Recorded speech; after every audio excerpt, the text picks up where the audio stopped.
Hey, happy Tuesday and welcome to the Pathfinder experience.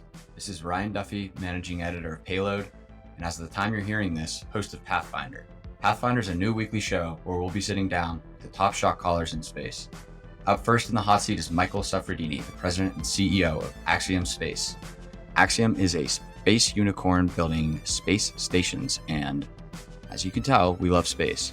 Michael is one of the world's few foremost authorities on space station development and operations, and he spent 3 decades at NASA. Axiom recently clinched a world's first, and we will get into all of that. But first, a word from today's sponsor. Our reliance on satellites for navigation, communications, commerce, and intelligence has grown exponentially in the new space economy. Unfortunately, the risks have grown as well, and the need to prioritize cybersecurity around space assets is critical. SpiderOak Mission Systems provides space cybersecurity products for military, commercial, and civilian operators. Their Orbit Secure solution is the first to deliver zero trust security to zero gravity environments, protecting space communication, command, control, data transmission, storage, and integrity at the data level. To learn more about Orbit Secure, check out their website at spideroak-ms.com. Again, that is spideroak-ms.com. And without further ado, ladies and gentlemen, Pathfinder Episode 1 with Michael Suffredini. Welcome, Mike, to the show. Thank you, Ryan, so much. It's a pleasure to be here. So, it was a very busy month, some might say, for Axiom. Yes, the conclusion of all that was a launch on April 8th of the AX-1 crew, which is the first fully commercial mission to the International Space Station that we launched on April 8th. And the crew spent 17 days in orbit, 15 of those on the International Space Station before coming home. And we are recording just over a week after the crew came home, splashed down off the Florida coast. And it was certainly a historic moment. I'm wondering, Absolutely. Have you had a moment to catch your breath, or are you all full steam ahead? Before the launch, you try to have a little launch party to sort of celebrate, get into that moment, and then post-landing, we had a little event for the crew and the team to sort of congratulate ourselves. But other than that, we're on to the next thing. Of course, there's quite a few lessons learned, and we have to do that together with our partners, with the crew, with SpaceX, with NASA. Mm-hmm. And then, of course, that brings up, okay, what are we doing for AX2, which is already on the books and we're working towards. But meanwhile, we're in the middle of our Series C raise. We've signed 3 countries in the last, month as well. And we're building our modules still, and that's picking up steam since we launched the first one in late 24. So it was hard to just sit back and relax. We jumped right back into the fire. I'm not sure we ever left. I think they say the frying pan in the fire. So we just keep going, yeah. But it's what we like to do, so it's okay. So I'm dying to know, how many hours of sleep were you averaging a night while the AX-1 crew was in orbit, and how much does that differ from the normal average? Well, actually, I averaged less hours before the crew launch. Okay. Once they got to ISS, I started, you're watching it very closely and paying close attention, but at that point, it's really in the hands of the operations guys. I talked to the crew 2 or 3 times during the flight, but largely that might have been the most relaxing time I've had, is while they were on orbit and enjoying things and everything going well. So yeah, about 5 hours a night before the launch. Although I don't average much more than that in general. It's not your first rodeo.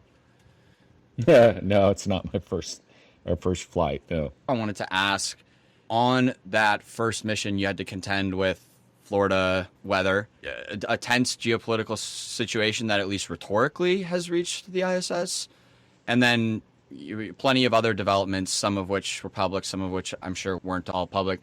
Did anything catch you by surprise, or what was the most unexpected part of the mission? That's an excellent question. I'm trying to decide in my mind whether anything was a surprise per se. You just listed a pretty good list of all the things that happen when you try to launch. So those are, yep. Like you said, I've done this a few times. So You learn not to get too married to a launch date and try to give yourself as many opportunities to launch as possible. Probably the biggest thing we contended with that I didn't think about was the number of vehicles on the range that wanted to launch, or in the case of the SLS rocket that wanted to do a wet dress. And we were trying to thread the needle between processing of our vehicle, wet dress, the launch of another SpaceX flight prior to our mission, crew, and then us launching, and then us landing, and then another SpaceX flight, and then crew 4 launch and crew 3 landing, all the way leading up to the Boeing's demo flight, which they were trying. So when we finally got launched, which was good, and we got to orbit, we started discussing how long do we absolutely have to be on orbit. And we agreed, okay, weather seemed like it looked reasonable for the normal departure day. So we settled on normal departure day, and then sure enough, the weather gods kicked in and kept us on orbit a bit longer. So it's been a while since I dealt with range issues, and that was probably the one that, I don't know if it caught me by surprise, but I certainly wasn't expecting it in my mind. It was pretty remarkable to see all of those vehicles out on the pad side by side when the photographers lined them up, and you could actually see a lot of them from space. Yeah, absolutely. So that was a cool picture, having the Axiom Dragon SpaceX vehicle on one pad and SLS on the other. That was an awesome view. Yeah, it's a good time to be alive for if you nerd out about launch vehicles. That's for sure. That's right.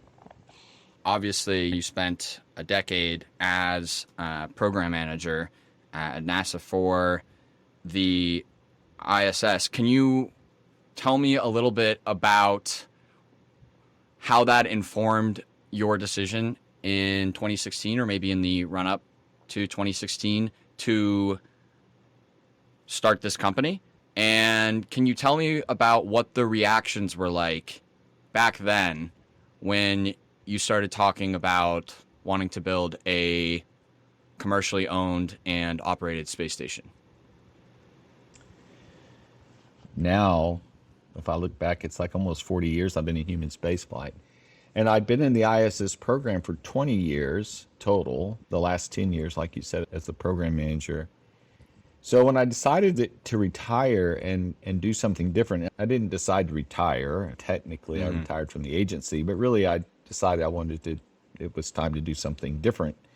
It was really a hard decision because the ISS is such a unique and incredible vehicle, and by any measure has been wildly successful. Right. And it was a difficult decision, but really it was one of these things I tripped over. Really, Dr. Kam Ghaffarian and I had a relationship. We would talk every so often about what I wanted to do when I'd grow up, and really we talked about a number of things, but eventually we got to the point where Kam owned a company called SGT, and they're like the second largest services provider to NASA at the time. He's since sold the company to KBR, but during that time, so he kept trying to think of things I could do in SGT, and of course, having been the front row seat of some of the most exciting things that happened in human spaceflight, that just didn't seem that exciting to me. And of course, I was in no hurry to leave, so I was like, maybe not so much. So finally, I told him. He said, "Well, what do you want to do?" Which I thought was interesting. That's probably where it would have started. But when you're doing a job like that, you're not really thinking much about that. You're enjoying the job you have. So I hadn't considered it, but I went home and thought about it. And I called him back. I said, "Kam, the only thing I know how to do is build and operate a space station." So I think I'll wait. I'm surely some commercial company is going to decide to do a commercial space station, and then maybe that's where I'll end up going. Because at that point now, the agency had said they're going to cede low Earth orbit to commercial industry, and they still needed low Earth orbit. So basically, they were sending out the signal that we're not going to build another space station. We plan to use commercial, and we have a need for commercial for forever. Right. So with that said, Kam said, "All right, well, let me think about it."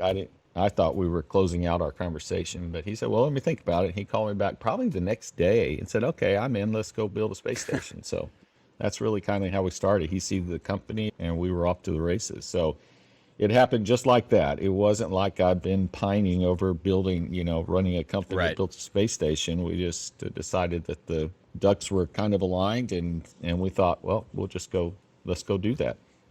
You had a particularly unique skill set in terms of building and launching space stations. There's not that many people out there who are really proficient in that. Well, there are very capable people out there. Yeah.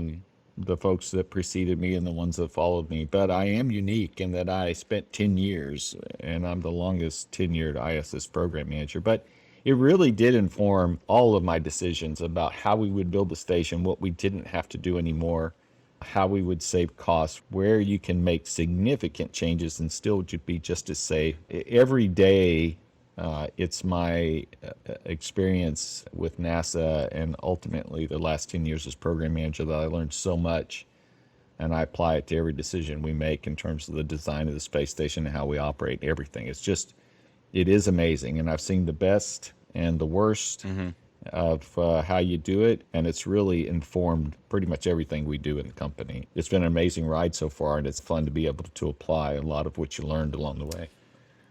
Yeah, I think that's actually a great point to dig in on a little bit, because this all goes hand in glove with a lot of the commercial programs that have taken shape in recent years. And I did want to ask you, the ISS is the most expensive kind of object, most complex probably, I would wager too, that humanity has ever built.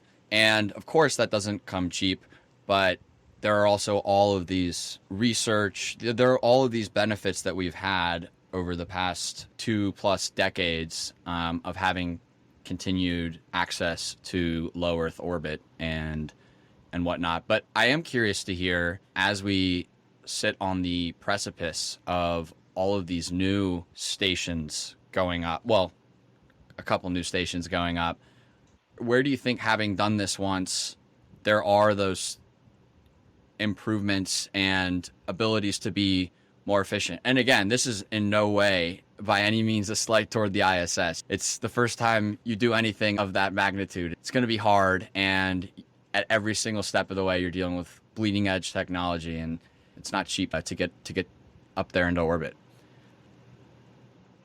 Yeah, and that's an excellent question. It's also what separates us from a lot of other companies, what it is we do to be able to do those things. We don't generally talk about specifics too much, but it's real easy to see some of the differences. First of all, we were, relatively speaking, very young in human spaceflight when ISS got started.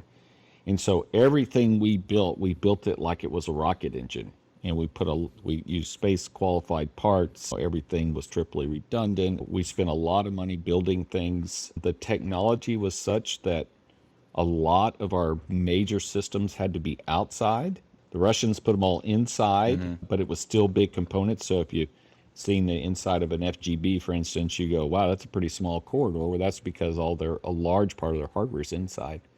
ISS, they just put them on the US segment, they just put the components outside, which makes it very expensive to repair and replace. Spacewalks are an expensive endeavor in terms of time, well, in terms of resources, and time being one of the biggest. So technology has evolved immensely. Our understanding of human spaceflight's evolved immensely. What we can do in orbit, how big a role radiation plays in low Earth orbit when you're inside a spacecraft. All these things, we've learned a lot with ISS. And so that tells you just right away, it tells you, what you can and can't do on orbit. And there's so much that we can do inside a platform, given where technology is today. As you know, ISS uses laptops as one of the things towards the end of my career with ISS. We had transitioned to a laptop you could buy online. That was kind of my criteria, was let's go find a laptop you just buy how you want off it. The shelf. And we'll launch it right off the shelf. Yeah. And what you do is you buy a couple of them and you do some specific types of testing and you decide its sensitivities. And once you find one or two versions that are pretty robust, then you say, okay, that's the laptop for me. And we just bought it online. And there's so many other areas you can do that. Also, the way it's built, ISS is built, provides some challenges from a user standpoint. a lot of that feeds into our design today. We're triply redundant, but we're triply redundant because we have users. User loses, if we lose power to one of our channels, the user can't go down. So we have hot backups for everything. But that plays another role for you because when you set it up where everything's a hot backup, then when you lose, let's say you lose a computer, so your backup kicks in, the user doesn't miss a beat, then the system can tell you this is the computer that failed, here's where the spare is located, here's the procedure to fix it, and you need to do it in the next 24, 48 hours, whatever we decide. Now the crew's completely automated. They don't have to call the ground and find out how to do it because everything's inside. Right. There's a lot of things like that you either couldn't do because of the technology or because of your knowledge at that time, your experience at that time, that we all now get to benefit from for all future space stations. And that's a big, big deal. We're a $3 billion space station, roughly the same volume as the US segment, and that was $100 billion, give or take. So Right. there's a big difference when you can take advantage of all those lessons that were learned. And by the way, I'm not trashing ISS. She's my baby. So Yeah. I'm perfectly happy to talk about what we learned without feeling like I'm degrading ISS. Oh, no, certainly. Certainly. How do you decide what to buy versus build? That's a great question. And you end up building a lot because of schedule and cost. So we go out to the market. First of all, we try to buy known components. So we don't go design special wiring and ask somebody to build it. We go find the wiring that will meet our needs, and then we procure that. Same with most of the parts. When it comes to systems, we try very much to go out to industry and get systems built for us. Generally speaking, because it's onesie, twosie builds, right? There's not a ton of oxygen generators being built out there, for instance, that if you can make it yourself, you generally you end up there. So today it's hard to tell you a number, Right. but I'd tell you probably of the systems we'll have inside, and now I'm talking about systems that have to be designed by somebody because we buy computers off the shelf, for instance. Yeah. So, but the systems we have to design or build, probably we'll buy about 20%, something Okay. like that. Okay. The rest of them we'll build in-house. And it's not because we feel like we can do it better than anybody else. It's because either it was so critical. So we're building all of our own thrusters. That's because we have so many thrusters. And if we need to make any changes at all or anything hiccups, we can control the line. So we don't have to wait in line for somebody else to get their thrusters before somebody gets around to fixing ours. So that's a driver.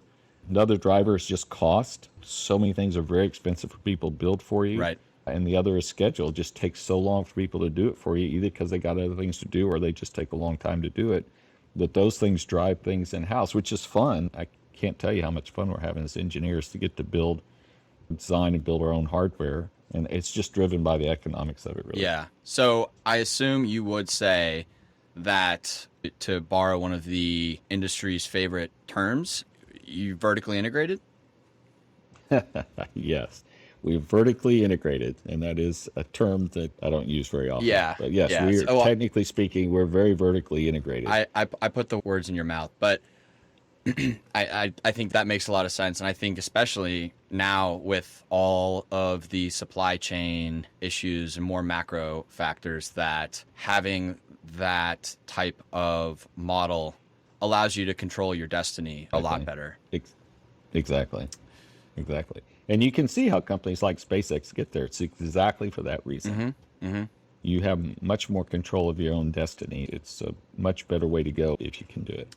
Right. So I am going to turn back the page again and to quote the Payload newsletter from November when I was writing about your research portfolio for the AX-1 mission when it was just announced. I wrote that Rome and space stations aren't built in a day. The privatization of human spaceflight activities in LEO takes time. While the gradual handoff happens, NASA will be a key partner for Axiom and others as an anchor customer and orbital host. And I want to use that as a jumping off point for the key milestones that you have in your roadmap for going from where we are today, having had the first all commercial trip, to the module in 2024, I believe, to eventually later in the decade detaching and becoming a free flying station. So can you walk me through the key steps? No, absolutely. We talk about it in terms of phases. So phase one is utilizing the International Space Station before our modules start to arrive, before we start assembly of our station attached to ISS. That's from now till the end of 2024. During that period, we can use the National Lab access to do research, but primarily what we're doing is we're flying customers, and which includes not only individuals, but their research and even some manufacturing to the International Space Station. So AX-1, of course, was our first flight, although we've had missions on orbit through National Lab before that. And it was pretty healthy. We did something like 25 individual experiments, which really kept the crew very busy on board. It was a blessing that we were extended, because I'm not sure they would have been exhausted when they landed and hadn't had much time to look outside, given how much work they took on. In addition to that, NASA had some stuff they needed us to bring up and bring home for them, which we did. So that was very helpful, and we expect other missions to look that way. Our next mission is another short duration one, this time with not only private astronauts, but professional astronauts.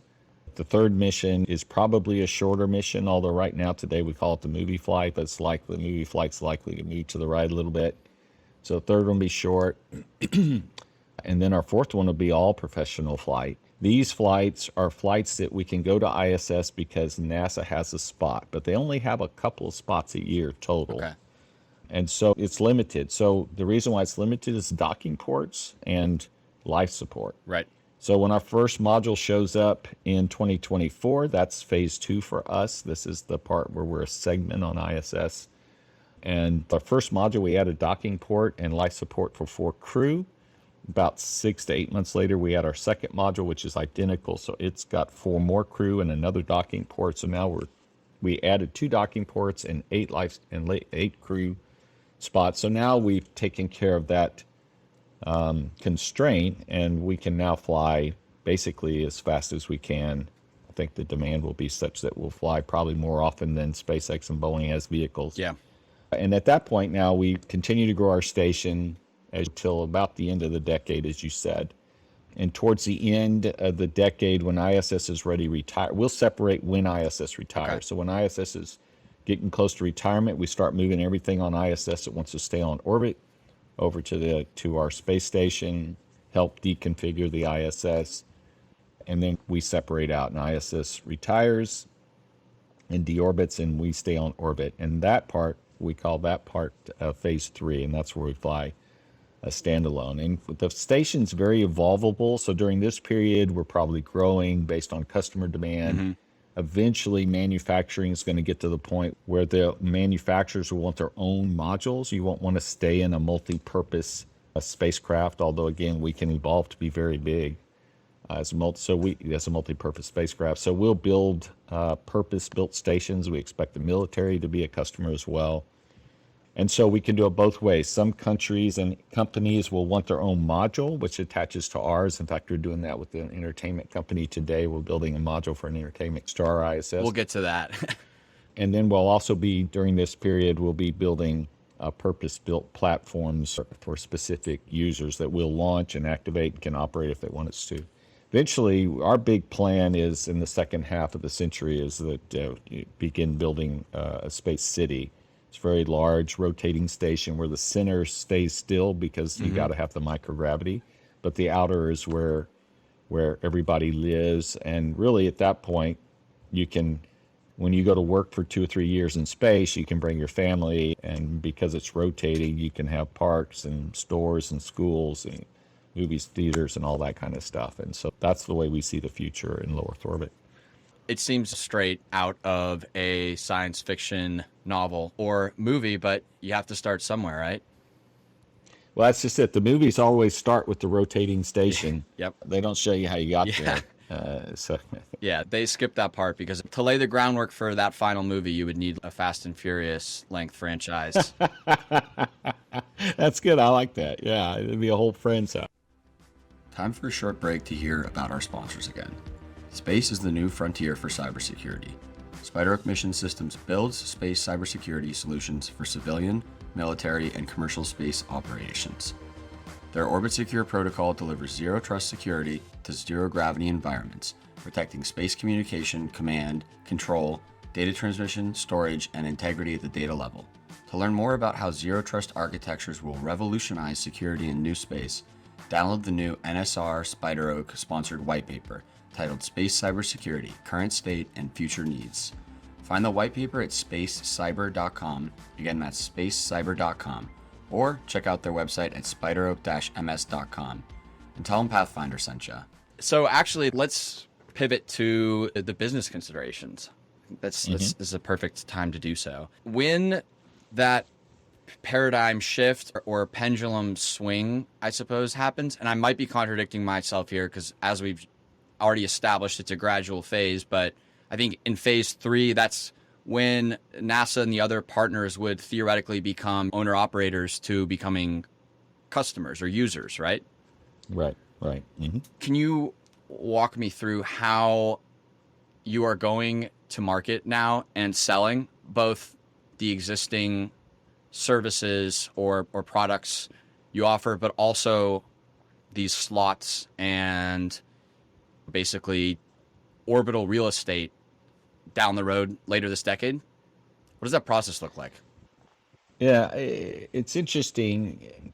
I got to back up a little bit to talk about that. But when we were working with NASA, and NASA asked a lot of questions in an RFI prior to the contract that was that ultimately we won to be able to attach to ISS, we spent a lot of time talking about how this needed to be done. And what we told NASA was you can't do this like commercial cargo and commercial crew, because commercial cargo and commercial crew, NASA by themselves was the customer. And by themselves, it was a lucrative business for the providers, or could have been. So it spent a lot of time because some of the NASA people we were talking to were thinking commercial crew and commercial cargo.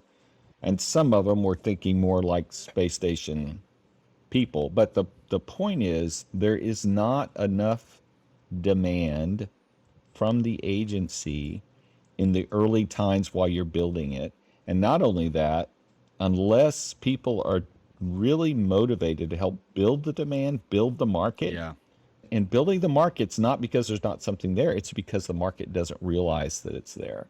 So we said, no, you need to do this so that you fund a little bit. And in our case, it's for data and insight and demonstrations, but none of their money goes to development. And that's good for us too, because we own all intellectual property, or said differently, our customers own all their intellectual property. So that's you got to set that groundwork. So with that in mind, our big lot in life is to get out there and grow the market, introduce it to areas where they're not familiar with it, and help grow it in other areas like pharmaceutical that is aware of it but doesn't have much access. Yeah. And so that's what we spend a ton of our time on, is working with individuals, countries, and companies to do early work. And we saw this starting with AX1. There's quite a few early efforts to demonstrate capability that ultimately turns into something that they can sell on the market. And that's our early customer base. New countries that don't have access, countries that have access, but it's so limited that they want more, like Italy and Hungary are talking to us, and they're part of the ISS partnership, but they don't have as much access as they'd like. Italy in particular wants to get into the commercial side, so it's been very lucrative for us to work with them. And then you've got this market that's out there, and what automobile company is sitting there going, wow, that critical component in my engine that's limiting the performance, I could build that in space. But they're not thinking that way. But the fact is, if you build it in space, it's twice as strong as its cousin on the ground. And our job is to go talk to them and work that in a way that gets a lot of visibility, gets other players to come. And we do that for a number of things. And we're excited about what we did on AX1. It was just the beginning, but that's really the early market. We're not even talking to NASA today about their business. Okay. Because we just figure that NASA, can't commit right now, And B, we're attached. We're figuring that whatever's on ISS, they're not going to want to throw it all away. So we'll move over when the time comes. Now their risk, and we've talked to them about this, so I'm not saying we're not talking to them, but their risk is if they don't reserve their space, it's conceivable they'll become fully subscribed and they wouldn't have access. So we of course won't let that happen. Right. But that's probably the next thing they need to start thinking about is what do they want to do to make sure there's space available for them to do what they want to do on orbit.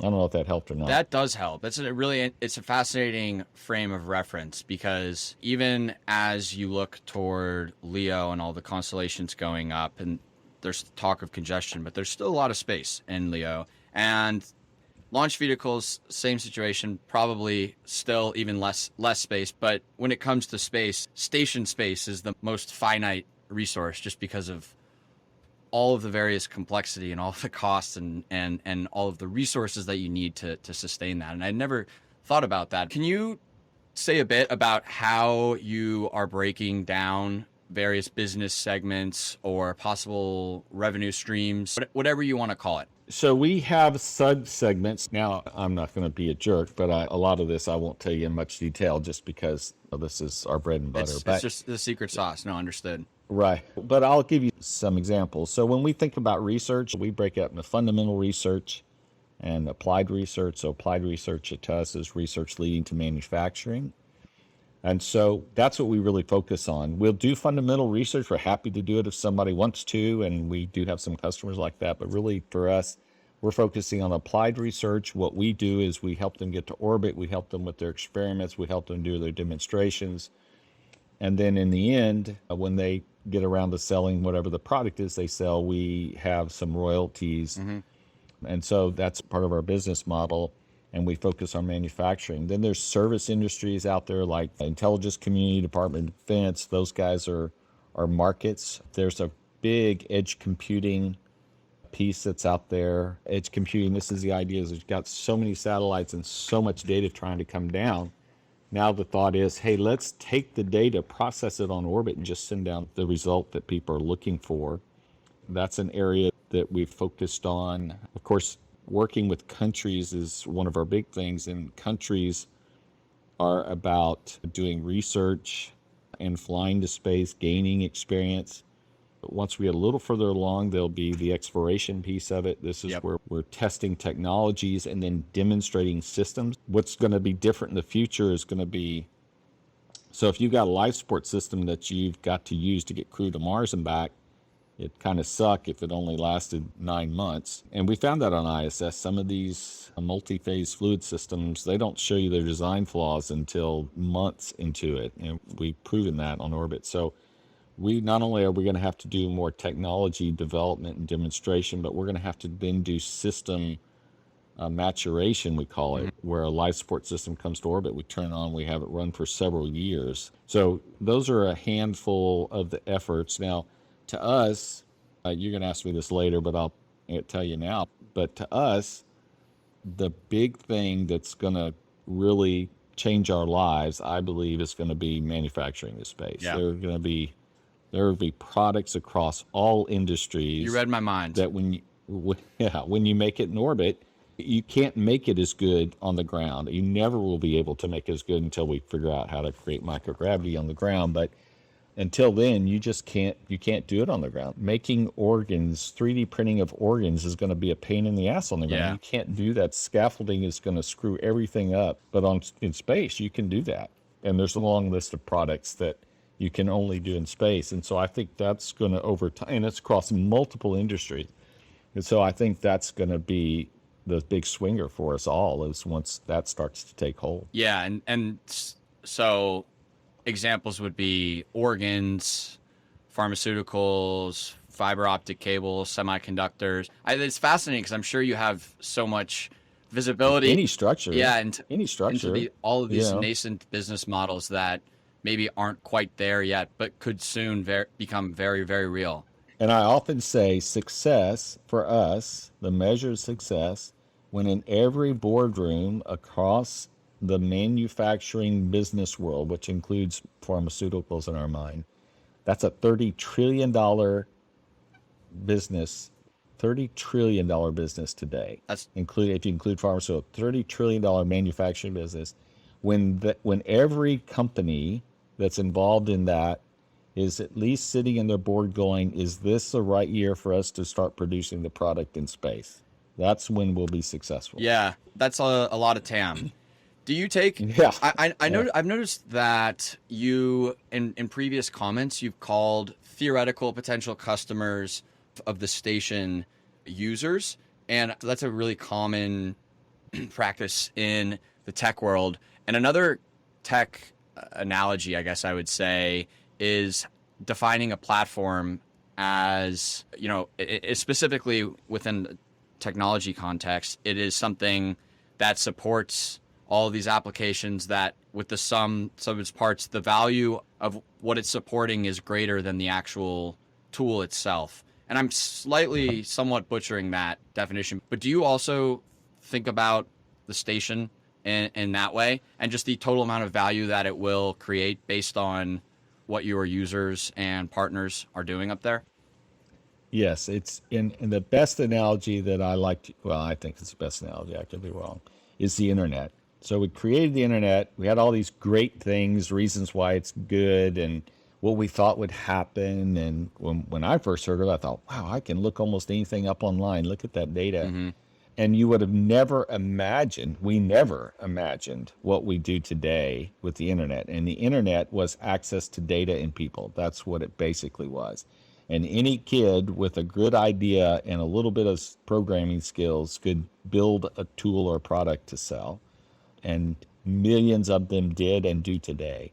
So when you get to orbit, you're talking about a limitless amount of microgravity. Yeah. Now, unfortunately, the internet, relatively inexpensive for you to jump in and create a tool that's doing crazy things like they're doing today. But that's part of our effort. And we have a entity that invests in newcomers that don't have much money but have a good idea. We're trying to prime that part of the market as well, where we get people so energized about space and microgravity that particularly younger, I'm not picking on us old farts, but you know what I mean? You get kids in school with a lot of energy and a lot of crazy ideas, and if we can get microgravity turned on in their heads and very clear that there is a place for you to do this relatively inexpensively where we help you get to orbit and get started, it'll explode. It'll be just like the internet. It'll explode. And it's because you're providing the infrastructure to access this limitless amount of, in this case, microgravity,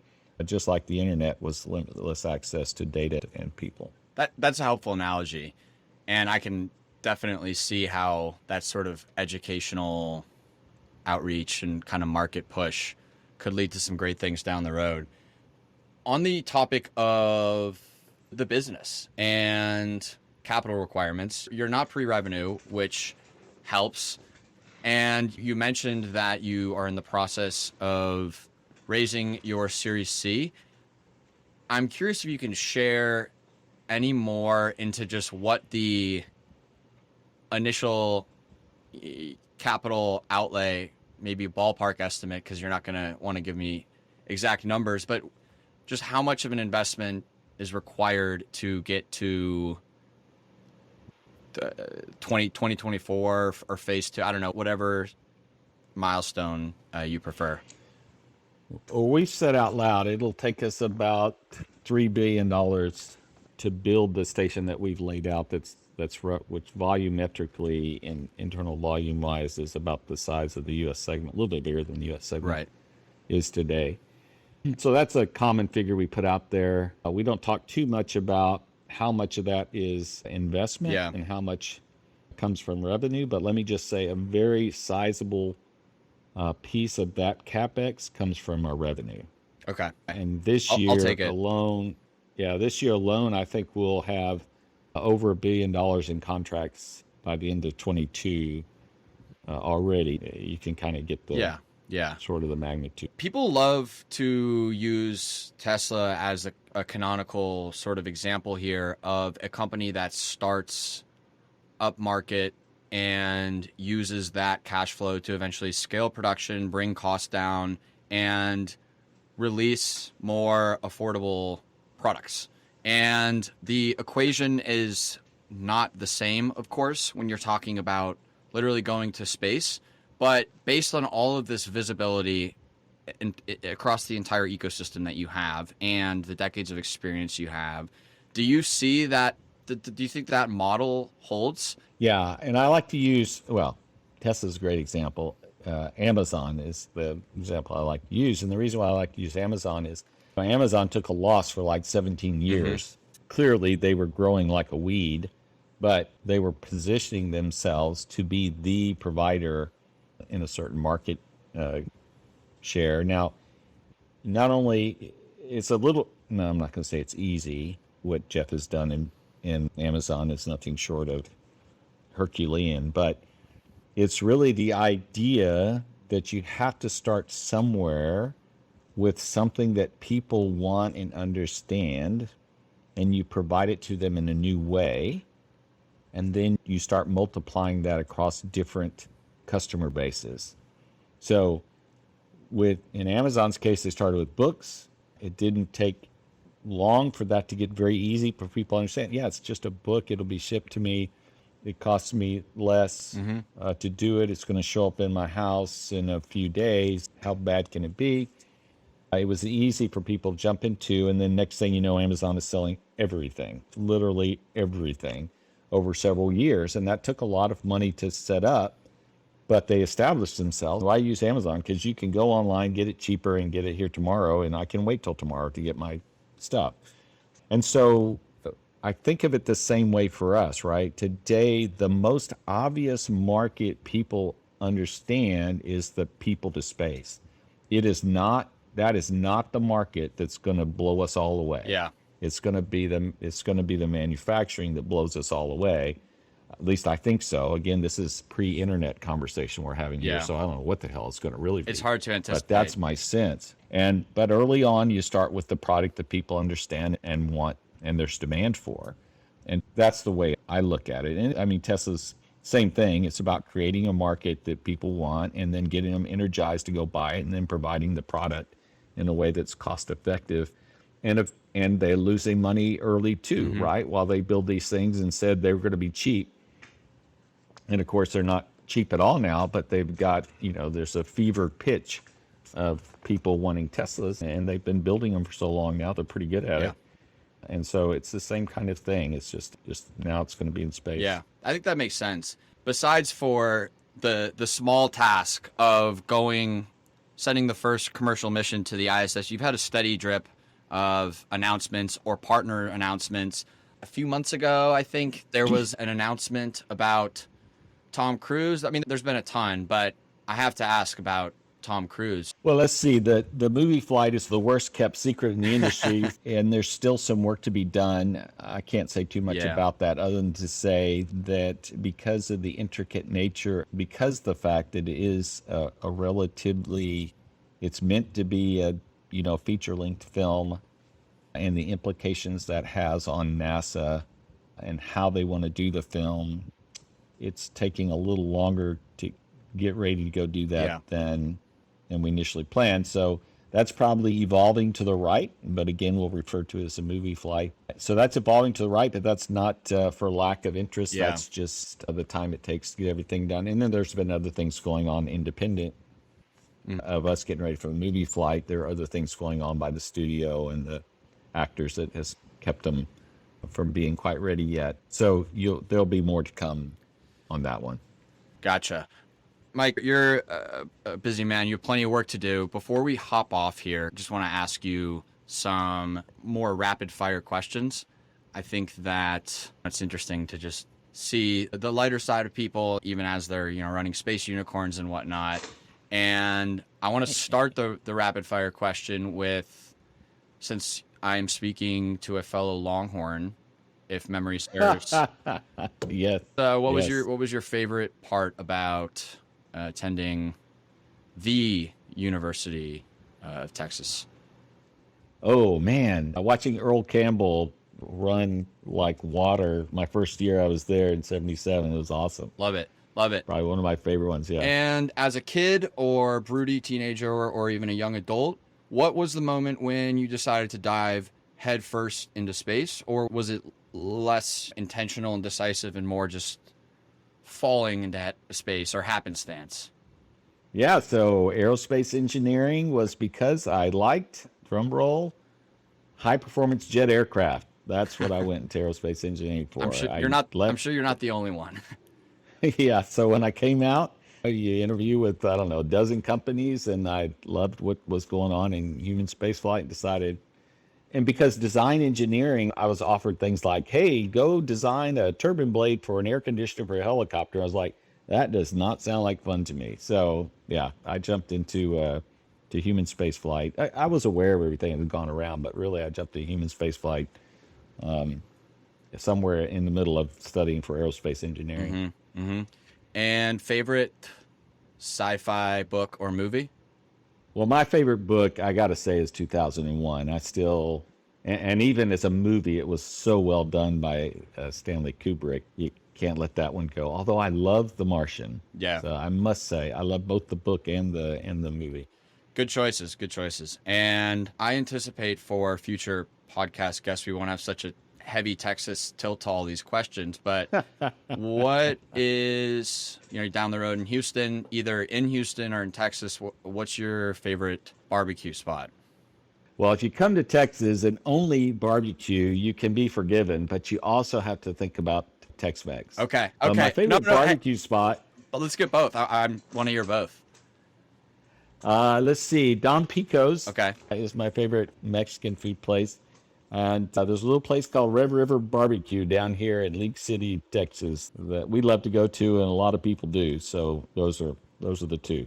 Awesome. Well, I hope that this podcast drives at least some business there, and some people take you up on that. We'll let you get back to work, but just want to end by saying thanks so much for coming on, Mike. This has been fun.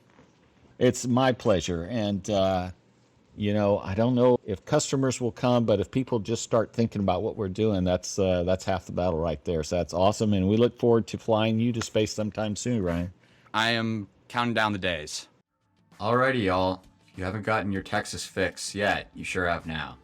That is all we have for Pathfinder 0001. I'm holding Mike to his word, and I'm expecting my Axiom tickets to show up in the mail sometime this decade. If it slips to the 2030s, it's not the end of the world. If you like what you heard, don't forget to subscribe for future episodes and leave us a 5-star rating wherever you're listening to this. We have a long way to go to dethrone Joe Rogan as the world's most popular podcast, but hey, you got to start somewhere, right? Thanks so much for tuning in, and thank you for joining us on this Pathfinder journey, powered by Payload. TM.